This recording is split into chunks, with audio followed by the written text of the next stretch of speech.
출애굽기 말씀을 통해서 조금 이제 무거운 주제라서 제가 좀 가볍게 시작했습니다. 이제 원망과 불평과 일상의 신앙 이 관계에 대해서 하나님의 말씀 함께 나눠보려고 합니다. 어, 목회를 하면서 참 여러 가지 이야기들을 많이 듣습니다. 또 목회가 굳이 아니더라도 사람이 살다 보면은 많은 인생들을 보고 많은 경험들을 하게 되죠. 이제 그런 경험들이나 그런 삶들을 나누다 보면 뭐 좋은 이야기도 있고 기쁜 이야기도 있고 너무 가슴이 두근거리는 그런 이야기들도 있지만 또 한편으로는 슬프거나 마음 아프거나 무거운 이야기들도 듣습니다. 가급적 우리가 살아가는 삶 속에 내가 아는 사람들이 또 나도 포함해서 그런 일들이 없기를 간절히 바라고 또 목사로서는 우리 성도들이 그런 어려움들이나 힘든 일이 없기를 정말 간절히 바랍니다. 근데 우리의 바람과 상관없이 또 찾아오는 것이 그런 인생의 발걸음 같아요. 우리가 그런 것들을 참 이해하고 또 받아들인다고 하지만 한편으로는 우리가 신앙생활을 하면서 우리를 가장 힘들게 하는 것들도 사실 그런 장애물들입니다. 오랫동안 신앙생활을 했고 예배를 하고 기도를 드리지만 하나님의 약속을 믿고 또 의지한다고 얘기하지만 여전히 그런 아픔들이 찾아오고 어려움이 찾아오면 우리들은 흔들리고 때로는 이게 길어지거나 잘 개선이 되지 않으면 원망하게 되고 불평하게 됩니다. 사실 우리는 드러내놓고 이런 말을 표현하지 못하지만 우리가 이런 존재라는 것을 잘 알고 있어요. 신앙생활을 하고 있지만 여기엔 모든 분이 아까 저희가 환한 얼굴로 인사를 했지만 그 미소 뒤에는 각자의 고민이 있고 어려움이 있고 누구에게도 말 못할 원망과 불평이 있을 수도 있다. 우리는 그걸 잘 알고 있습니다. 사실 우리도 참 연약하다라는 것과 우리가 살아가는 이 삶이 완전하지 못한 현실 속에 있다라는 것을 생각해 보면 어쩌면 불편함을 느끼고 때로는 원망할 일들이 생기고 불평할 일들이 생기는 것은 당연하다고 할 수 있어요. 완전하면 고민할 일이 없겠죠. 나도 완전하고 너도 완전하고 우리도 완전하고 세상도 완전한데 뭐가 그렇게 불편할 일이 있고 원망할 일이 생기겠어요. 부족하니까 다 연약하니까 한계가 있고 모르는 게 많으니까 어떻게 잘해보겠다고 하다가도 서로 부딪히고 충돌이 생기게 되고 인생의 문제 속에서 넘어지기도 하는 것입니다. 그렇지만 당연하다고 해서 그저 아무렇지도 않게 하던 대로 내버려 둘 수 있는가? 또 그렇지는 않아요. 왜냐하면 오늘 본문의 말씀 속에서 원망과 불평을 대해서 하나님께서 보여주는 뜻이 있기 때문입니다. 사실 우리가 살아가는 이 현실은 예전에 비해서 분명히 이런 원망이나 불평이나 분노에 굉장히 힘겨워하는 세대인 것은 맞는 것 같아요. 불편한 상황이 발생했을 때 쉽게 원망하고 회피하고 때로는 적대적으로 반응하고 견디지 못하는 시대를 우리는 지금 살아가고 있습니다. 그렇기 때문에 이 원망과 불평이 있는 것이지만 그냥 버려두는 것이 아니라 잘 대응하고 이걸 통해서 하나님이 주시는 우리의 삶을 조금 더 가꾸어 가는 것이 훨씬 더 유익할 겁니다. 오늘 그런 관점을 가지고 오늘 말씀을 조금 살펴보도록 하겠습니다. 오늘 본문은 별로 새로울 것이 없는 여전한 이스라엘의 원망과 불평의 모습입니다. 오늘 우리가 16장 말씀을 읽었지만 그 앞선 15장에는 이미 이스라엘이 식수의 문제, 먹는 물 문제로 큰 어려움을 겪었다가 하나님의 은혜를 경험한 기록이 기록되어 있습니다. 우리가 흔히 알고 있는 마라의 물 사건이죠. 쓴물이었는데 먹지 못한다고 했는데 하나님께서 그 물을 먹을 수 있는 물로 바꾸어 주신 거예요. 그리고 나서 오늘 본문에는 엘림으로 이동을 해서 신광야에 이르렀다라고 말씀을 합니다. 그런데 오늘 이곳에서 와서 또 다른 문제가 발생해요. 무슨 문제가 그렇게 많은지 모르겠는데 15장에서 문제가 하나 발생했는데 16장에 또 문제가 발생합니다. 그리고 그 문제는 물만큼 중요한 식수만큼 중요한 식량의 문제였습니다. 식수만큼 식량의 문제도 굉장히 중요하죠. 200만이나 되는 사람들이 먹는 문제를 해결한다는 거 별로 쉬운 일이 아닐 겁니다. 아마 이스라엘 사람들은 출애굽을 하면서 자기들뿐만 아니라 가축들도 데리고 나왔기 때문에 어느 정도의 식량은 준비해 왔을 수 있다라고 추측할 수 있어요. 그 중에 증거 중에 하나로 좀 추정할 수 있는 게 오늘 본문의 말씀 1절에 보시면 45일 그 애굽 출애굽을 한 지 둘째 달 15일이 오늘 본문의 시점이다라는 시점을 밝혀주고 있습니다. 벌써 여러 번 말씀을 드리지만 성경에 기록되어 있는 것들은 하나하나 목적이 없고 의미가 없는 게 없거든요. 왜 굳이 이 45일을 찍었을까? 45일이 되었을 때에 이 식량 문제가 드러나는 상황이 발생을 한 거예요. 식량이 떨어지기 시작했거나 아니면 식량이 완전히 고갈됐거나 둘 중에 하나입니다. 여러분, 우리는 사실 아마 저의 세대부터 해서 저보다 이제 밑으로 내려가는 거의 대부분의 세대들은 사회적인 구조적인 굶주림은 경험해보지 못한 세대일 거예요. 아마 그런데 저희보다 윗대 이제 60대 70대 올라가실수록 보릿고개라든지 먹을 것이 없어서 고민하는 시절을 분명히 경험하셨을 것입니다. 아침에 자고 일어났을 때에 쌀단지에 그래도 쌀이 담겨져 있으면 조금 안심하고 하루를 시작할 수 있는, 그러나 아무 문제도 없지만 저녁에 자기 전에 내일 먹을 쌀을 생각한다 단지를 열었을 때 그 쌀이 바닥에 보이는 걸 보았을 때 두렵고 막막하고 어려워했던 경험을 아마 우리 윗세대들은 많이 경험을 하셨을 거예요.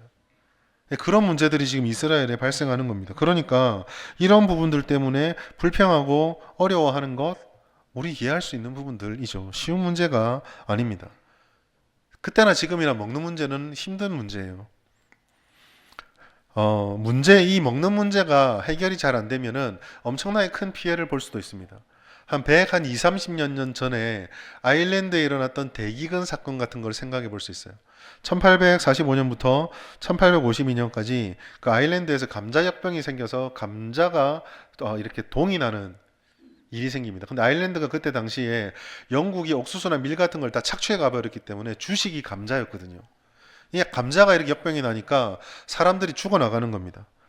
기록에 따르면 1845년부터 1852년까지 약 7년 동안 100만 명이 굶어 죽고요. 100만 명이 그 나라를 도망쳐 나갑니다. 당시의 숫자로 인구가 한 20에서 25%가 요 기간에 완전히 떨어져 버리거든요. 그런데 놀라운 것은요. 지금 2, 30년 지난 사건이잖아요. 지금도 사회학자들이 아일랜드 사회를 연구하면 그때의 여파가 아직까지 미치고 있답니다. 아직까지 그 여파들 때문에 힘겨워하는 일들이 발생하고 있다고 합니다. 120년 사건만 그렇나요? 지금도 우리가 조금만 더 관심을 가지고 TV만 보아도 아프리카나 이런 지역에서 굶주림 때문에 고통받는 아이들, 사람들의 사진들을 쉽게 발견할 수 있습니다. 아기한테 저게 웬일입니까? 우리 교회도 한 번씩 아기가 오면 아기들 토실토실하고 만지면은 그 촉감, 말할 수 없는 촉감이 있어요. 동글동글 무슨 타이어처럼 이렇게 돼 있는데 저 아이들이 얼마나 고통스럽겠어요. 지금의 문제예요. 세이브 더 칠드런이라든지 국제기회 대책기구라든지 이런 것들을 통해서 지금도 굶주림은 해결되지 않고 어려운 문제들을 야기합니다. 그러니까 이스라엘의 반응이 이해가 되죠. 먹는 문제가 해결이 안 되는데요. 하루에 광야길을 걸어가고 텐트를 다 치고 이제 내일 것들을 상의한 아버지들이 텐트 문을 열고 딱 들어갔는데 제일 처음 보는 것이 아빠 배고파 하는 아이를 보는 순간 얼마나 억장이 무너져 내리겠어요. 하나님께서 한 가지 문제만 줘도 좋을 것 같은데 물이 해결됐으면 좀 평안하게 좀 가면 좋겠는데 왜 또 이 먹는 문제로 어려움을 가지게 하시는지, 기도하고 하나님의 은혜를 구해서 우리 인생에 찾아오는 어려운 장애물들을 잘 넘었는데 그러면 좀 한동안은 잠잠히 가면 좋을 것 같은데 왜 또 넘어지는 장애물이 내게 찾아오는 건지. 아마 우리는 그럴 때 원망하고 불평하는 것을 무조건 책망할 수는 없을 겁니다.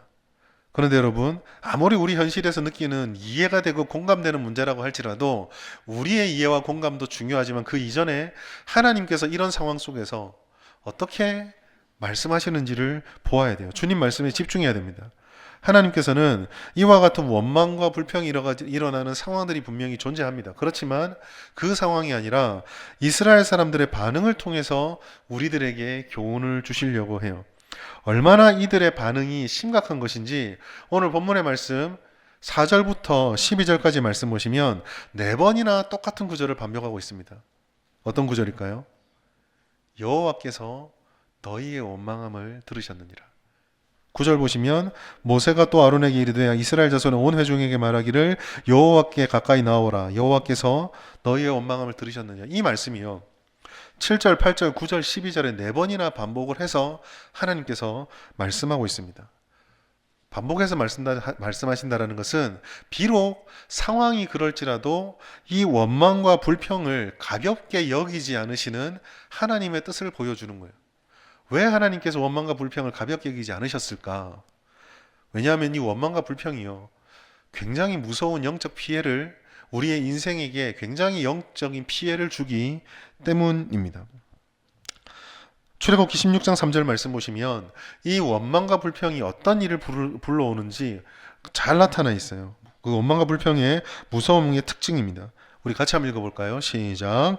이스라엘 자손이 그들에게 이르되 우리가 애굽 땅에서 고기 가마 곁에 앉아 있던 때와 흙을 배불리 먹던 때에 여호와의 손에 죽었더라면 좋았을 것을 너희가 이 광야로 우리를 인도해 내어 이 온 회중이 주려 죽게 하는도다.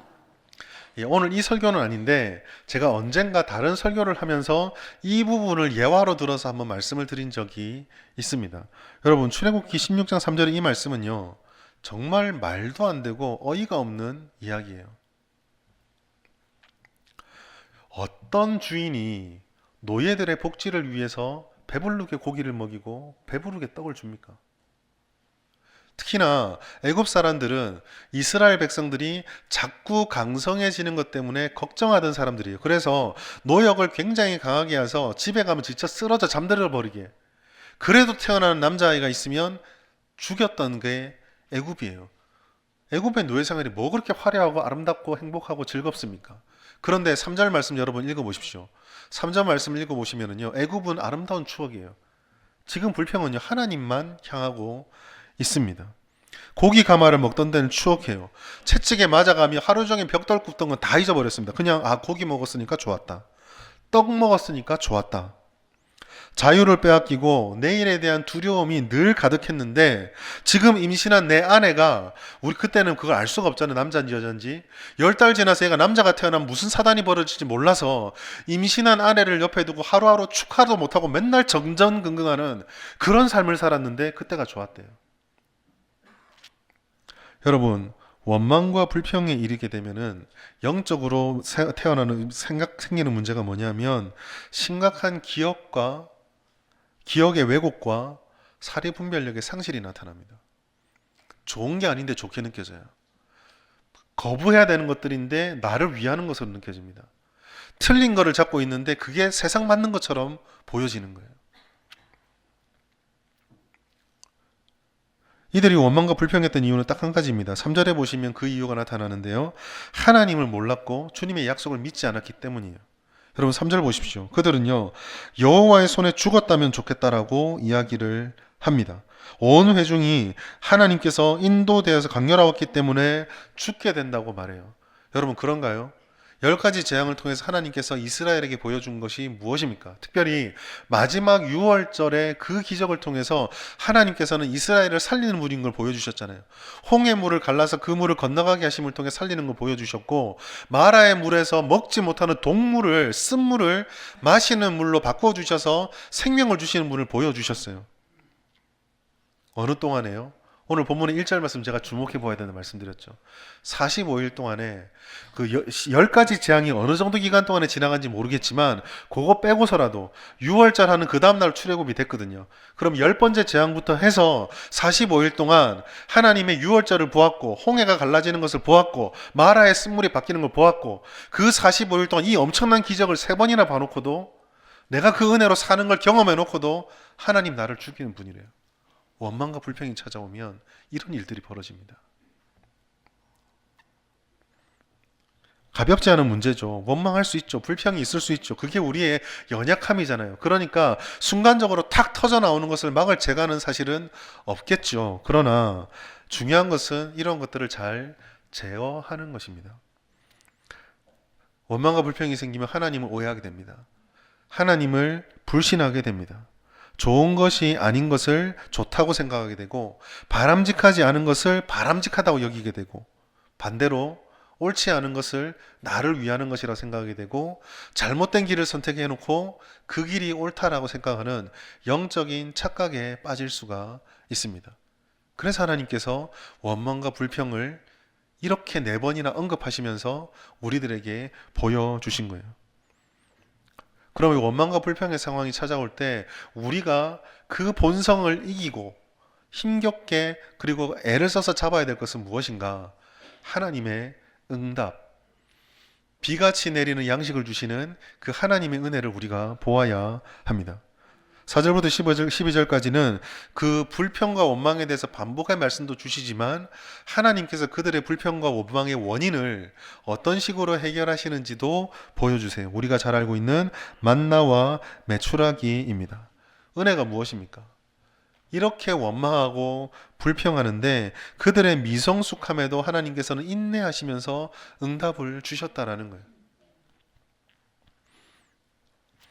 사실 여기 보시면은요, 그 보통 통상적으로 나타나는 그 패턴이 잘 안 나타나요. 이스라엘 사람들이 보통 불평을 합니다. 모세와 아론에게 향하죠. 그럼 모세와 아론이 공핍함에 공고함에 몰려서 하나님께 부르짖으면 어떨 경우에 좀 심한 경우에는 하나님께서 모세와 실랑이를 벌여요. 야, 얘들 안 되겠다. 버리자. 너로부터 시작할게. 그럼 모세가 막 실랑이 하죠. 안 됩니다. 못 합니다. 그렇게 하면 안 됩니다. 그러면 하나님께서 그 문제에 대한 하나님의 은혜를 베풀어 주시는 이 패턴이 많이 나타나는데 오늘 본문에 보시면은요. 모세를 향해서 원망했다는 거 나타나는데 모세와 하나님의 실랑이는 없고 바로 하나님께서 즉각적으로 만나와 메추라기를 보내 주십니다. 우리는 이것을 좀 주목해 보아야 해요. 여러분, 보통 일반적으로 그 당시의 생활을 생각해 보면 식량을 구한다라는 것은 땅을 샅샅이 훑고 다녀야 됩니다. 땅에 있는 그 곡물을 얻기 위해서 지금 이스라엘은 농사를 안 짓잖아요. 그러니까 땅에서 나고 있는 당장 먹을 것들, 뭐 뿌리 식물이 되었던 열매가 되었던 땅을 뒤져야 합니다. 사냥을 해도 마찬가지죠. 사냥을 저는 안 해봤고 여기 사냥해 보신 분 있으신가요? 거의 없으시죠. 그 사냥을 하면은 내가 사냥 나가야지 그러면 동물들이 일렬 종대로 줄 서가지고 나를 쏘아주세요 하고 기다리고 있습니까? 찾아야 되잖아요. 땅을 헤집고 다녀야 됩니다. 땅에서 모든 걸 얻어야 해요. 쉬운가요? 안 쉽죠. 언제 어디에 있을 줄 알고요. 또 이스라엘은 어떻습니까? 한 번 땅을 딱 내리면 여기서 우리가 6개월 있을까요? 모르죠. 오늘 아침에 텐트를 걷었는데 하루 반나절 가서 다시 칠 수도 있습니다. 거기서 1년이 있을 수도 있고 열흘 있을 수도 있지만 반나절 만에 이 구름 기둥과 불 기둥이 뜨면은 또 가야 돼요. 여러분 식량을 구하러 가장이 일할 수 있는 사람이 하루고 이틀이고 열흘이고 집을 떠날 수가 없어요. 땅에서 줍다가 아무것도 못 주었는데 야 구름 기둥 떠올랐다. 그럼 가야 되는 거예요. 다 고려해 보면은요 이스라엘이 사실 일반적으로 상식적으로 땅에서 식량을 구할 수 있는 방법은 있다 없다? 없어요. 오직 하나님이 주시는 겁니다. 그게 땅의 짐승이 됐던 땅의 곡물이 됐던 뭐가 됐던 하나님께서 내려주지 않으시면 마치 노아가 방주에 짐승을 채워야 될 때 노아는 아무것도 할 수 없는데 하나님께서 그 짐승들을 몰아내어 그쪽으로 보내주셨던 것처럼 그런 은혜가 있어야 이 문제가 해결되는데 하나님께서 그렇게 해주셨다는 거예요. 방법이 무엇이었습니까? 만나와 메추라기죠. 불가능한 상황, 어려운 문제 앞에서 우리가 주목해 봐야 될 게 바로 여기 있어요. 원망과 불평은 상황을 바라보고 나를 바라보면, 땅을 바라보면 바로 튀어나오는 것이 원망과 불평입니다. 우리의 계산기를 두드리고 우리의 예측들을 붙잡고 있으면요, 불안과 두려워지는 게 당연한 거예요. 그러나 그 어려운 문제 앞에서 하나님께서 우리에게 요청하는 것은 언제나 하나님의 공급하시면에 비록 그게 땅의 것들, 메추라기와 같은 땅의 것들을 사용하여서 응대를 주시더라도 하나님의 공급하심이라는 것을 보아야 한다는 거예요. 우리는 하나님의 능력을 기대하고 신뢰해야 합니다. 물론 이성 필요하죠. 계산 필요하고 예측 필요합니다. 우리 앞에 다가오는 문제 앞에서 손 다 내려놓고 그냥 주님 알아서 하십시오도 바른 태도는 아닙니다. 모사가 많으면 경영이 성립한다 했잖아요. 함께 머리를 맞대고 우리가 할 수 있는 것이 무엇인지 고민하는 걸 무조건 나쁘다고 할 수 없어요. 필요하죠. 그럼에도 불구하고 우리가 기억해야 될 것은 재화와 능력과 우리가 가지고 있는 지혜는 한계가 너무 선명하다라는 것입니다. 아무리 예측을 해도요. 아무리 우리가 예상을 해도 여러분 그 예측대로 되었다라고 우리 자만할 필요가 없는 거예요. 다행인 거죠. 우리는 사실요, 1분 뒤에 일을 모릅니다. 5분 뒤에 일을 모릅니다. 10분 뒤에 일을 모릅니다. 그거 다 한다면 이 땅에 그런 사건, 사고들이 왜 나겠어요? 우리는 모르거든요. 5천 명을 먹여야 됐던 제자들이 빠졌던 함정, 그들이 보여줬던 게 바로 그것입니다. 마가복음 6장 37절 38절, 사람들이 몰려 있어서 그들에게 먹을 것을 줄 때 예수께서 주라고 하세요. 철없는 소리죠. 광야에서 뭘 먹입니까? 지금 제자들이 경험하는 건 이스라엘과 똑같은 거예요. 광야에서 도대체 이 사람들 뭘로 먹입니까? 단순 계산하니까 200데나리온이 필요하대요. 그리고 자기들이 지금 가진 것은 물고기 2마리와 떡 5개밖에 없다. 여러분, 저 말씀을 잘 보십시오. 제자들 말 중에 틀린 말이 있습니까? 저 말씀에서요, 틀린 말을 한 사람 딱 한 사람밖에 없어요. 누굴까요? 예수님이에요. 말이 안 되잖아요. 광야에서 어떻게 무슨 수로 저 사람을 다 먹입니까? 제자들의 계산은 정확했습니다. 그들이 가지고 있는 것에 대한 판단도 정확했고요. 그것을 해결하기 위해서 뭘 해야 되는지 대안도 되게 정확했습니다. 그러나 하나님께서 저 본문 속에서 손을 든 것은 유일하게 틀리셨던 예수님의 방법이 문제를 해결했어요. 마가복음 6장 41절 44절은 예수님의 능력으로 일어난 일들입니다. 예수께서 그들은 이걸로 안 됩니다 라고 들고 왔는데 예수께서는 안 된다, 못한다, 끝났다 라고 하는 그걸 들고 사람들을 다 먹이셨어요. 여러분, 저걸 보시면서요, 왜 12바구니였을까 생각해 보신 적 있으세요? 저 잘 모르겠더라고요. 많이 남겼구나 생각했는데 이번에 설교 준비하다가 불현듯 깨달았어요. 제자들이 12명이잖아요. 그거 한 바구니씩 들고 애들이 무슨 생각했을까요? 부끄럽지 않았을까요? 자기가 든 바구니에 12명이 손을 모아도 끄트머리 잡아도 못 잡는 그 조그만 거 들고 갔는데 자기들의 손에 바구니 가득 들고 있는 떡과 고기를 보면서 무슨 생각을 했을까요? 여러분, 우리는요, 우리가 가진 것, 우리 현실을 무조건 무시해서는 안 돼요. 그러나 우리는 우리가 가진 것, 우리가 겪고 있는 현실을 뛰어넘는 믿음이 있어야 됩니다. 그리고 그 믿음의 근거는 만나와 메추라기를 통해서 우리를 먹이시는 하나님의 약속이에요.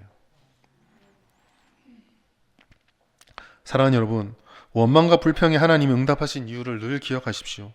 하나님께서는요, 이스라엘이 간구하지 않았음에도 하나님의 은혜를 보여주셔서 그들의 비난과 원망이 향하는 그 모든 것이 모세를 향했지만, 지도자를 향했지만, 그 지도자를, 하나님이 세우신 지도자를 원망하는 것이 하나님을 원망하는 것이다, 주님을 향한 불신이라는 것을 보여주셨어요. 그리고 그 원망과 불평에 모세가 아론이 아니라 아론에게 그 관심이 흘러가지 않도록 다 막으시고 하나님이 직접 역사하셔서 해결해 주셨습니다.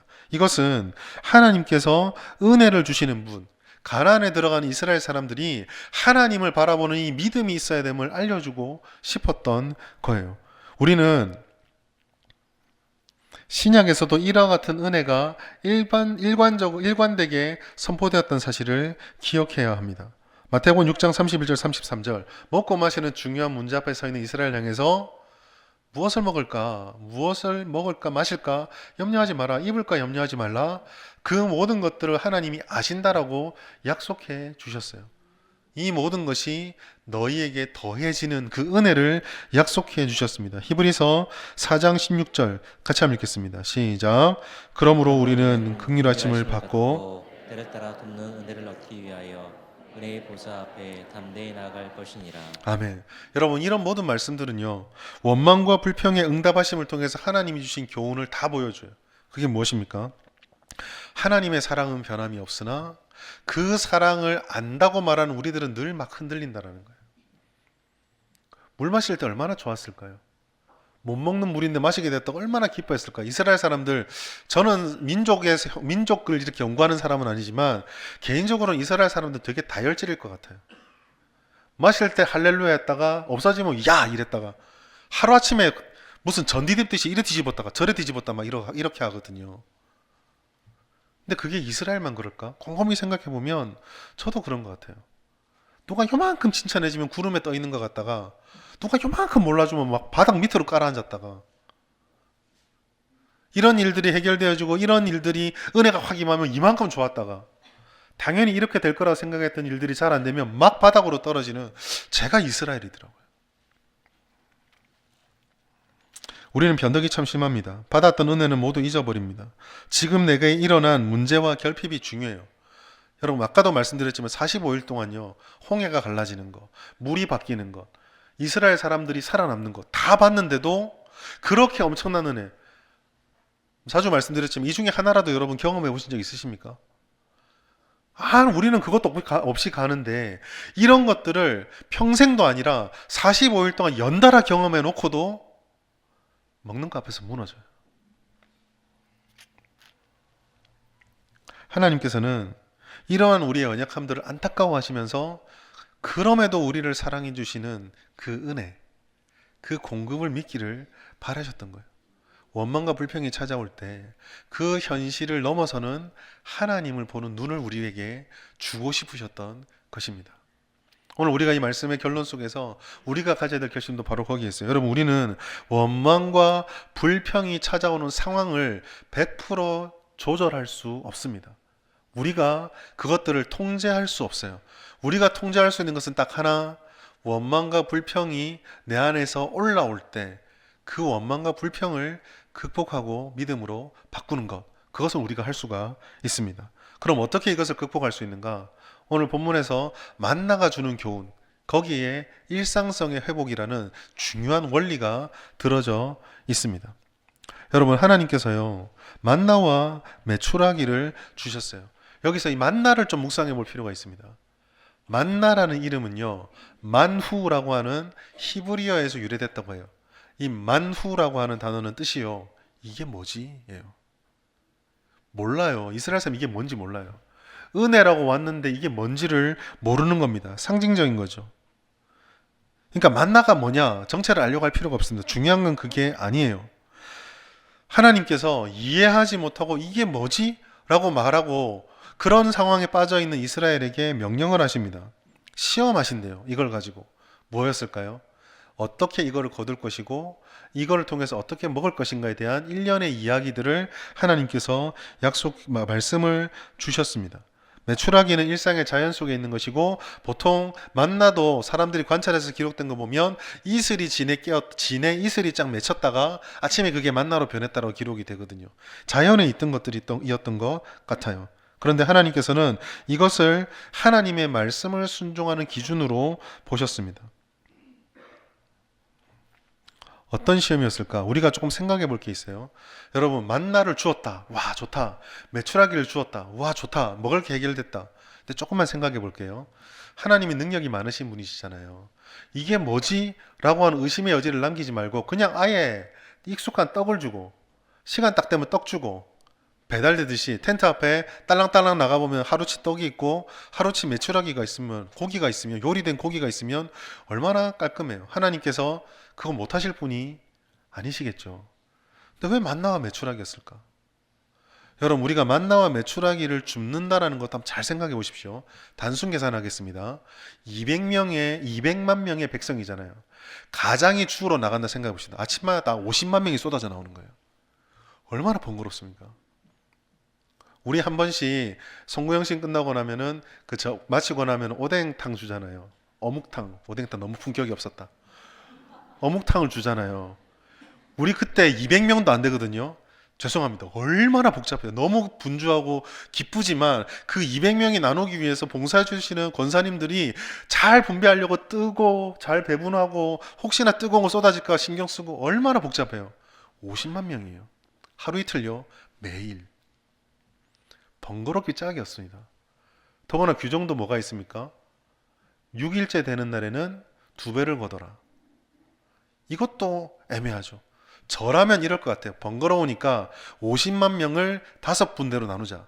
월요일에는 너희가, 화요일에는 너희가 그렇게 2배씩 거둬. 얼마나 효율적이에요. 그런데 하나님께서 5째 날도 아니고 둘째 날도 아니고 6째 날에 2배를 거둬라고 탁 찍으셨어요. 왜 그러셨을까요? 제가 생각할 때는요. 순종 여부예요. 내가 생각할 때 이게 더 잘 되는 것 같은데, 내가 생각할 때 이게 더 효과적인 것 같은데 가 아니라 하나님께 순종하는 일상의 훈련. 여러분, 만나를 줍는 훈련이 나중에 어디까지 이어질까요? 여리고성을 7바퀴 돌아라. 거기까지 이어지는 거예요.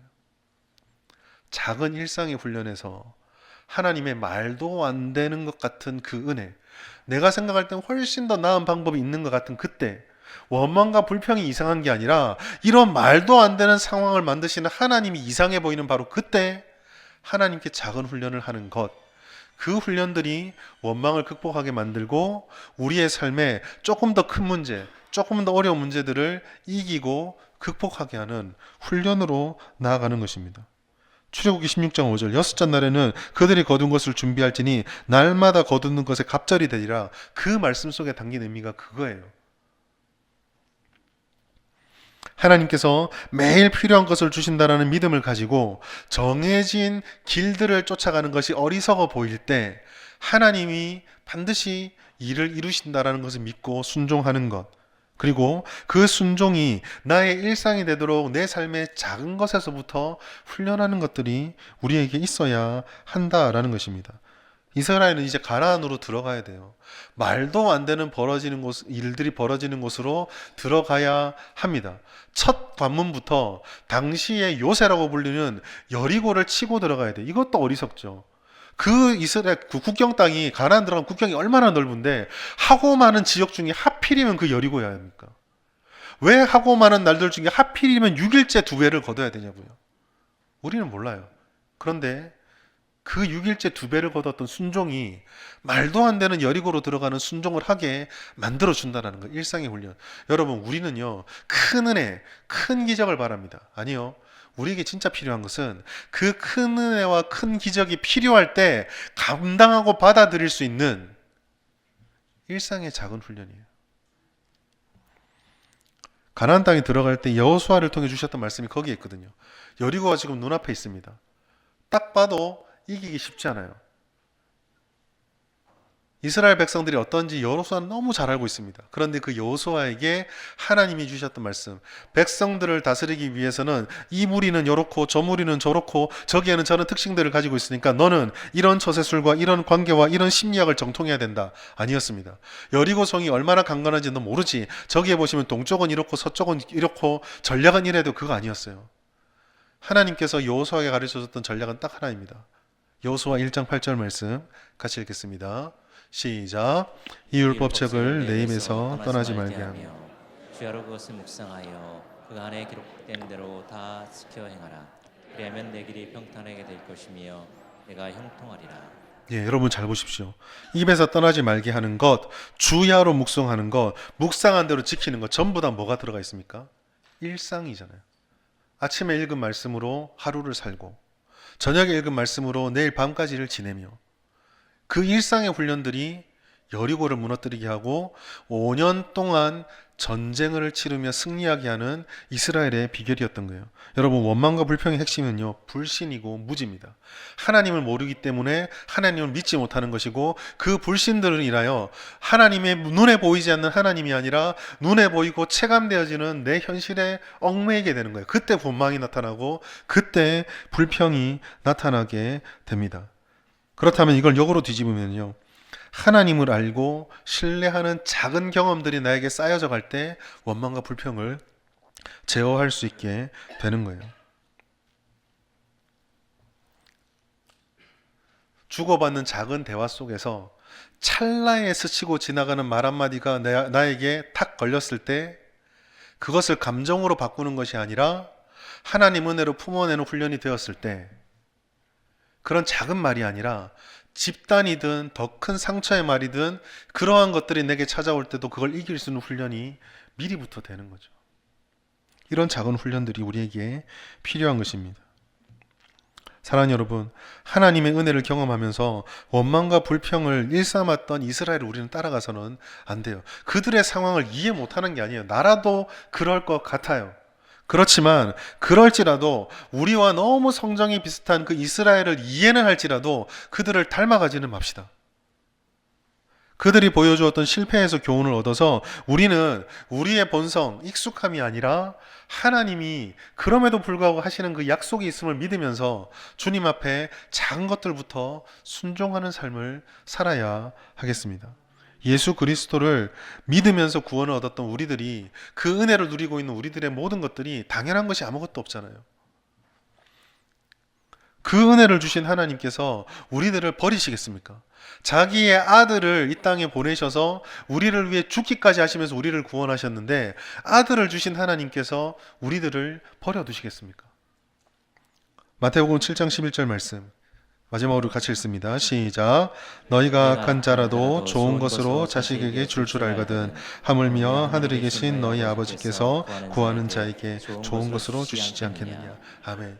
여러분, 이 약속의 말씀을 믿고 우리는 일상의 주님을 따르는 훈련을 해야 합니다. 하나님께서 주시는 은혜를 신뢰하는 믿음을 회복합시다. 하나님의 은혜와 약속, 주님의 말씀을 더욱 알기에 힘쓰고 그를 순종하기에 힘씁시다.